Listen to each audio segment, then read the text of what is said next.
call the meeting to order. Good evening, everybody, and good evening, everybody who may be following us online. I'm Councillor Ian Edwards, I'm Leader of the Council, and I am Chairman of Cabinet. There being no members of the public present tonight, we're not going to spend time on health and safety announcements, but I will ask everybody to remember to have their phones turned to silent, please.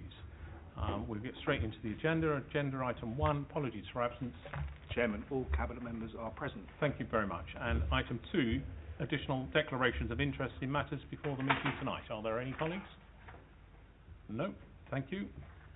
3 is to approve the minutes of the last Cabinet meeting. That's on pages 1 to 12. Are they agreed? Agreed. And item 4, this is just a formal notification. The meeting is in 2 parts. Part 1 is the public meeting. We have 6 items, 5 items with a synopsis report for part 2, which are the confidential matters, ordinarily commercial in nature and therefore restricted at this stage. However, we do have a synopsis report that gives greater detail on the subject matters. So part 1, as I say, is the public. There will be a break into part 2 when we will break the YouTube link. So we'll get straight into item 5, please, the Strategic Climate Action Plan Progress Update and Climate Commitment Charter. Councillor Lavery. Thank you, Leader. The report for this begins on page 13, and the substantive paper is the update on the activities we've undertaken in connection with climate change in the last 12 months. We have made some good progress. We need to make a lot more, but we have made some good progress. In particular, I would note on page 28 of the bundle the reduction in electricity consumption.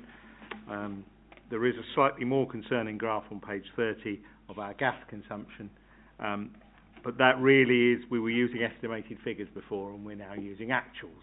So actually that gives us a true picture of where we start from.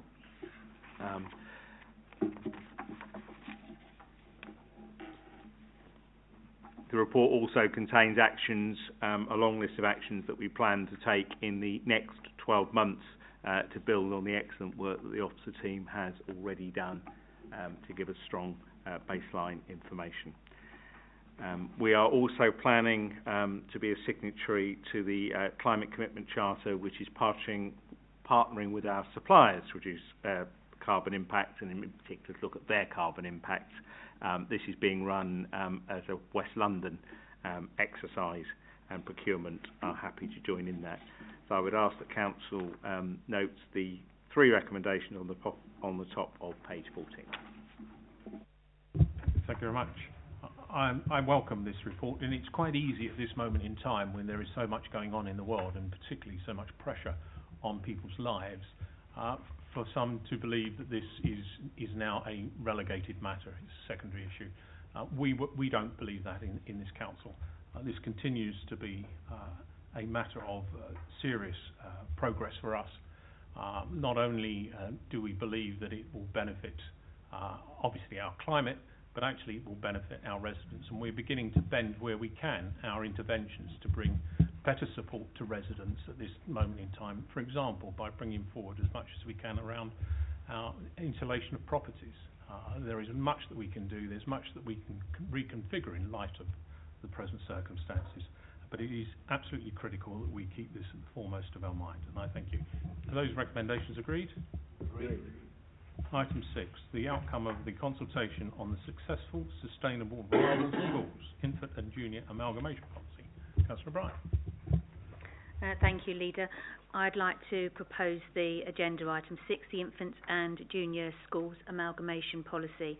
The current financial pressures and increased costs impact all schools, and this pressure will come to bear even faster in the current economic conditions. The Council has the aspiration that all schools are successful, sustainable and viable. Schools are finding adverse budget pressures as the number of children entering the school system is decreasing, therefore affecting PAN admissions, which in turn impacts on school finances, resources and in staffing and operational costs, and planning for the future. Roll numbers for reception places have been on the decline for the 5 to 6 previous years. This makes infant school numbers unsustainable and worrying for very small schools. There's been a steady request from schools for a reduction in their forms of entry in the past few years, as the upturned demographics in the childbirth rate are not reversing for a few years yet. Therefore, preparing for the amalgamation of infant and junior schools into an all-through, so it's from the ages of 3 to 11, primary schools is a sensible policy to enable finances and resources with one school approach to shared access of facilities, teaching and non-teaching staff, one leadership team, one school ethos, one governing body, and one strategic vision, as well as the educational standards in some cases too. The recommendation is that the Cabinet considers the consultation responses, which are on page 75, and to approve the Council policy on page 63. The recommendation is on page 53 that Cabinet considers the responses to the consultation received on the draft Successful, Sustainable, Viable Schools, Infant and Junior Amalgamation Policy and approve this as a Council policy. I therefore move. Thank you, colleagues. They've noted, and is the policy agreed? Agreed. Thank you. Thank you. Item 7, the review of the Statement of Gambling Policy. Councillor Lavery. Thank you, Leader. Every 3 years we are required to review our gambling policy and to go out to consultation. And this is the draft statement, which is proposed to go to consultation between the 12th of September and the 24th of October. It will then need to return to Cabinet and ultimately full Council. There are only minor changes. There have been no significant changes to national legislation in this period, and therefore the changes basically tidy up, would be my best way of putting it, section. So there's nothing significant in here in terms of changes to the current gambling policy. So the proposal is this goes out for consultation, then the consultation responses are considered, and it then comes back to Cabinet. So there are 3 recommendations on the top of page 94, and I move them now. Thank you, colleagues. Are those recommendations agreed? Agreed. Thank you. Item 8, the specialist nursery and autistic spectrum provision at Ruislip Gardens Primary School. Councillor Brown. Thank you, Leader. So Cabinet is asked to consider the outcome on the consultation on the proposal to establish a specialist assessment base and an autism spectrum disorder specialist resource provision at Ruislip Gardens Primary School, which will deliver a specialist assessment base for 16 children and an autistic spectrum disorder and ASD specialist resource provision for 12 children. The adaptation capital works at Ruislip Gardens Primary School will be funded from the grant-funded schools special resource provision SEND capital programme linked to the DSG safety valve recovery programme, which was approved by the Department for Education in June 22 this year. Ruislip Gardens Primary is a council-maintained school built to accommodate 3 forms of entry. However, due to the declining roles in pupil admission numbers, Ruislip Garden was given permission to reduce to 2 forms of entry. This has freed up 6 rooms in the school to benefit the establishment of a local assessment centre and specialist resource provision to improve mainstream inclusion and to reduce the requirement to rely on expensive out-of-borough placements. The assessment centre will be the first of its kind in this borough, and the adaptation work will meet the Department for Education guidelines on SEND and alternative provisions. This is one of the many strands that the Council will adapt to ensure that our borough is future-proof for our residents and for the children of Hillingdon. So Cabinet is asked to consider responses to the consultation, which started on the 15th of June and ran until the 15th of July. They are found on page 183 of the paper, and to approve the recommendation on page 170, which I therefore move. Thank you, colleagues. They agreed? Agreed. Okay. Item 9, the monthly council budget monitoring, and this is on paper B. Councillor Collard. Thank you, Leader. This report is the monthly monitoring of the council results, and this is as at month 3, which is June 2022. And as ever, the position is that this is a forward view as to the likely outcome in terms of the 22-23 financial year full year results. It goes without saying that we live in challenging financial times. Not only do we have inflation running at an unprecedented rate, and of course this authority is subject to those pressures just the same as any household, and indeed as just the same as any other local authority. In addition to that, members will be aware that central government funding, which was there to assist us with COVID-19 pressures, actually came to an end as at the 31st of March 22. So everything that falls into the 22-23 financial year we are having to absorb ourselves. So against that backdrop, it's quite gratifying to note that in our general fund revenue account we've achieved an underspend against budget of £46,000 for the full financial year. However, I do think it's important to draw to members' attention that we have had to make use of earmark reserves in order to achieve that position. In my view, that is exactly the right thing to do, because that's what earmark reserves are there for.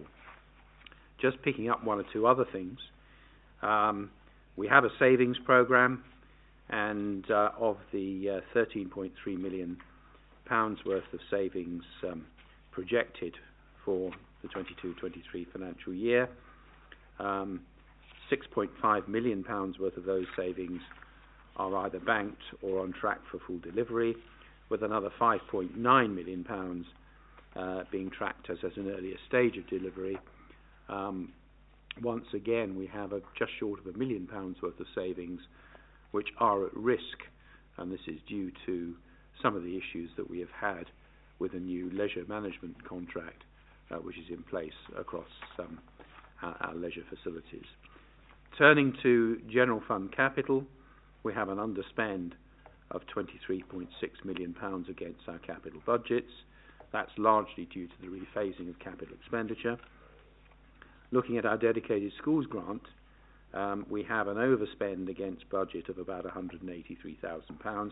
However, we will see a situation where by the end of the financial year, the balance on the dedicated schools grant will be down to £21 million, which is good progress, and as projected by the safety valve agreement that we've entered into.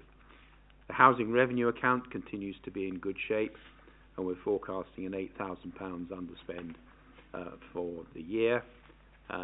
So really, those are the essential elements of the financial report. So what I would like to do, please, is to move the recommendations set out on page 2 of Pack B. And first of all, that is that members should note the budget monitoring position and the treasury management position.